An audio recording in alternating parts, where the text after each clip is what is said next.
நம்ம சிவாவுக்கு பாத்தீங்கன்னா இப்பதான் வந்து ஒரு வழியா வந்து புத்தி வேலை செய்யுது அப்படின்னே வந்து சொல்லலாங்க. சோ தடவை பாத்தீங்கன்னா நம்ம அன்னபூரணியை எதிர்த்து வந்து பேசியிருக்காங்க, அதுவும் சிந்துக்காக. உண்மையிலே இந்த விஷயம் பார்க்கும்போது ஒரு ஓகே அப்படிங்கிற மாதிரி தான் வந்து தோணிக்கிட்டு இருக்கு. அண்ட் உங்களுக்கு சிந்து சிவா ரெண்டு பேருமே ஒண்ணு சேர்றதுதான் பிடிக்குமா, இல்ல சிவா வந்து வேற யாராவது கல்யாணம் பண்ணிக்கிட்டா நல்லா இருக்குமா அப்படின்னு நினைக்கிறீங்களா அப்படிங்கறத கண்டிப்பா நீங்க கமெண்ட்ல வந்து சொல்லுங்க. இப்போ வந்து பாத்தீங்கன்னா இந்த பக்கம் கேம்ப் வந்து அரேஞ்ச் பண்ணியிருக்காங்க சிவாவுக்கு மெடிக்கல்ல இருந்து. ஸோ அந்த மெடிக்கல் கேம்புக்கு வந்து இந்த அன்னபூரணி வந்து வாய வச்சுட்டு சும்மா இருக்க மாட்டேங்கிறாங்க. நீ போறப்போ வந்து சுவாத்தியையும் கூட சேர்த்து கூட்டிட்டு போ அப்படிங்கிற மாதிரி சொல்றாங்க. உன் வேலைக்கு அவன் வந்து ஹெல்ப்ஃபுல்லா இருப்பா, நிறைய கத்துப்பா அப்படிங்கிற மாதிரி வந்து சொல்றாங்க. அவளுக்கு என்ன அப்படின்னா எப்படியாவது இவங்க ரெண்டு பேரையும் கொத்து விட்டு கல்யாணம் பண்ணி வச்சிடணும்.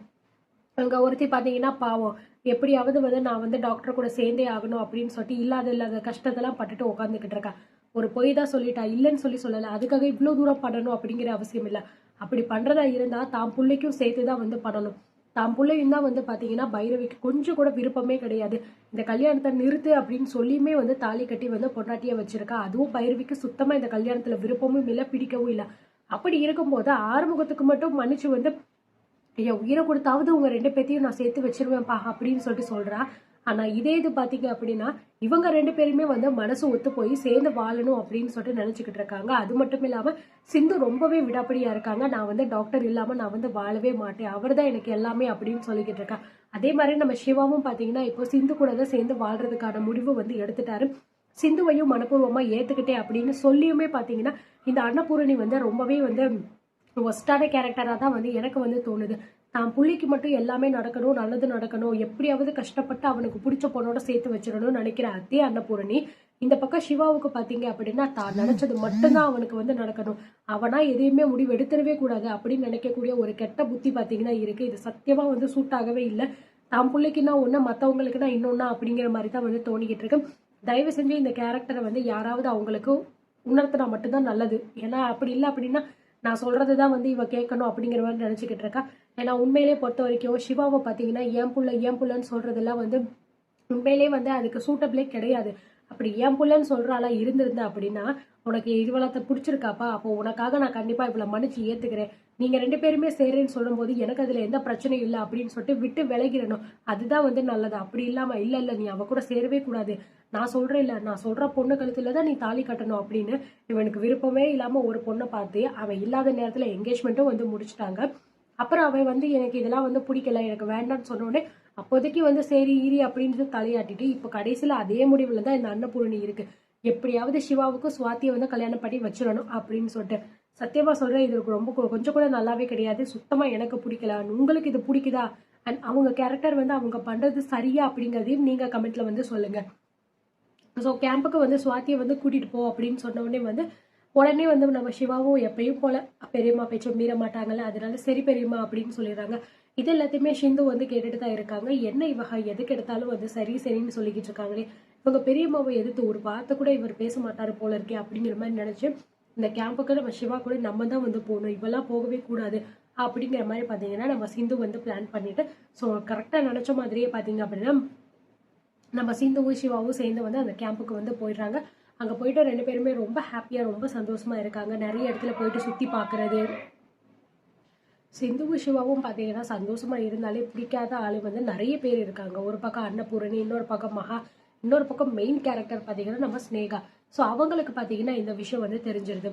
இவங்க ரெண்டு பேரும் வந்து சேர்ந்து கேம்புக்கு வந்திருக்காங்க, ரொம்ப சந்தோஷமா இருக்காங்க, ஒரே ரூம்ல ஒன்னா இருக்காங்க அப்படிங்கிற எல்லா விஷயத்தையுமே நம்ம ஸ்னேகா வந்து தெரிஞ்சுக்கிறாங்க. இதனால இந்த விஷயத்த எப்படியாவது நம்ம வந்து அன்னபூரணிக்கு சொல்லியே ஆகணும். இந்த மாதிரி வந்து சுவாதி கூட நிச்சயம் பண்ணிட்டு சுவாதிக்கு கல்யாணம் பண்ணி வைக்கிறதா பேசிட்டு இவங்க ரெண்டு பேரும் இப்படி சேர்ந்து கூத்தடிச்சுக்கிட்டு இருக்காங்களே அப்படிங்கிற மாதிரி நினைச்சதா வந்து நம்ம ஸ்னேகா. அது மட்டும் இல்லாம எனக்கு கிடைக்காத சிவா வந்து இந்த சிந்துக்கு வந்து கிடைக்கவே கூடாது, நான் கிடைக்கவும் விட மாட்டேன் அப்படிங்கிற மாதிரி நினைச்சிட்டு உடனே இந்த விஷயத்த பாத்தீங்க அப்படின்னா கால் பண்ணிடுறாங்க. நம்ம அன்னபூரணிக்கு வந்து சொல்லிடுறாங்க, இந்த மாதிரி வந்து நீங்க சிந்துவுக்கும் சிவாவுக்கும் வந்து டைவர்ஸ் வாங்கி தரேன்னு சொல்லிட்டு தானே பிரிச்சு வச்சிருக்கீங்க. ஆனா இங்க என்னடா அப்படின்னா அவங்க ரெண்டு பேரும் ஒன்னா சேர்ந்துட்டு ஊரை சுத்திக்கிட்டு இருக்காங்க, ரெண்டு பேரும் ஒரே ரூம்ல இருக்காங்க அப்படிங்கிற மாதிரி பாத்தீங்கன்னா அன்னபூரணிக்கு கால் பண்ணி சொல்லும் போது, என்ன ஸ்னேகா என்ன சொல்லிக்கிட்டு இருக்க நீ அப்படிங்கிற மாதிரி சொல்லும் போது, ஆமா ஆண்டி நான் உண்மைதான் சொல்றேன், நான் இதுக்கு போய் சொல்ல போறேன், நீங்க தான் என்னமோ வந்து எனக்கு தான் சிவாவை கல்யாணம் பண்ணி தரமாட்டேன் அப்படின்னு சொல்லிட்டு அந்த சுவாதி கூட எல்லாம் நிச்சயம் பண்ணி வச்சிருக்கீங்க. இங்க என்னடா அப்படின்னா உங்க புள்ள சிவா வந்து சிந்துவை கூட்டிட்டு வந்து எல்லா இடத்துக்கும் போயிட்டு ஊரை சுத்திட்டு 2 பேருமே ஒண்ணா சேர்ந்து ஜாலியா இருக்காங்க. இதெல்லாம் உங்களுக்கு தெரியுமா இல்ல தெரியாத மாதிரி நீங்க நடிக்கிறீங்களா அப்படிங்கிற மாதிரி நம்ம ஸ்னேகா சொல்லும்போது, இங்க பாரு ஸ்னேகா, நீ தேவையில்லாம என் புள்ளைய பத்தி எந்த விஷயத்தையும் தப்பாலாம் பேசக்கூடாது. சிவா நான் சொல்ற பேரை மீறி வேற எதுவுமே வந்து பண்ண மாட்டா அப்படிங்கிற மாதிரி சொல்லும்போது, ஆமா ஆமா நீங்க வந்து அதை பாத்தீங்களா, இங்க என்ன நடக்குது அப்படிங்கறது நான் என் கண்ணால பாத்துட்டு தான் உங்களுக்கு நான் ஃபோன் பண்ணியே சொல்லியிருக்கேன்.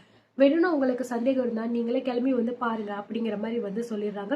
இதனால நம்ம அன்னபூரணிக்கு பாத்தீங்கன்னா பயங்கரமா வந்து கோவம் வருது. சிந்து இருக்கிற இடத்த போய் பார்க்கும்போது சிந்து அங்க வந்து இல்ல. அவ ஆக்சுவலி ஊருக்கு போன விஷயமே வந்து பாத்தீங்கன்னா நம்ம அன்னபூரணிக்கு தெரியலையாம். ஏன்னா ஒரே வீட்டுக்குள்ள இருந்துகிட்டு இது கூட தெரியலன்னு சொல்லிக்கிட்டு இருக்காங்க. ஸோ அதனால பாத்தீங்கன்னா வேக வேகமா வந்து பாத்தீங்கன்னா நம்ம மகாவும் வந்து இந்த சாக்கை வச்சு கூட்டு சேர்ந்துறாங்க.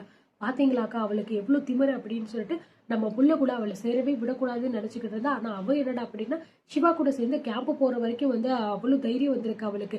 இப்பயே போயிட்டு அவளை சும்மா விடக்கூடாதுக்கா அப்படிங்கிற மாதிரி சொல்றாங்க. சோ இப்படியே இந்த சாக்கை வச்சு அப்படியே இவ கூட ஒட்டிடலாம் அப்படிங்கிற மாதிரி இந்த மகா வந்து நினைச்சுக்கிட்டு இருக்கா. அன்னபூரணி ஒன்றும் லேசுப்பட்டவ கிடையாது, எல்லாரையுமே மன்னிப்பா. ஆனா நம்ம சிந்துவை மட்டும் பாத்தீங்கன்னா எக்காரணத்தை கொண்டு மன்னிக்க மாட்டா. அதுதான் அவளுடைய கேரக்டரே. இதுதான் வந்து இப்ப நடந்துகிட்டு இருக்கு. சோ இப்போ உடனே பாத்தீங்கன்னா அவங்க கிளம்பி அங்க போறாங்க. அங்க கண்டிப்பா பிரச்சனை நடக்க போகுது. வாழ்க்கையில ஃபர்ஸ்ட் டைம் பாத்தீங்கன்னா நம்ம சிந்துக்காக வந்து சிவா வந்து அன்னபூரணியை எதிர்த்து பேச போறாங்க. இதனால அன்னபூரணி என்ன சொல்ல போறாங்க அப்படிங்கறது எதுவுமே வந்து தெரியல. சோ இந்த விஷயங்கள் எல்லாம் நடந்துச்சு அப்படின்னா ரொம்ப நல்லா இருக்குமா அப்படின்னு நினைக்கிறவங்க இந்த வீடியோக்கு லைக் பண்ணிட்டு கமெண்ட் பண்ணுங்க. அண்ட் உங்களுடைய ஒப்பீனியன் என்ன அப்படிங்கறதையும் கண்டிப்பா நீங்க கமெண்ட்ல சொல்லுங்க.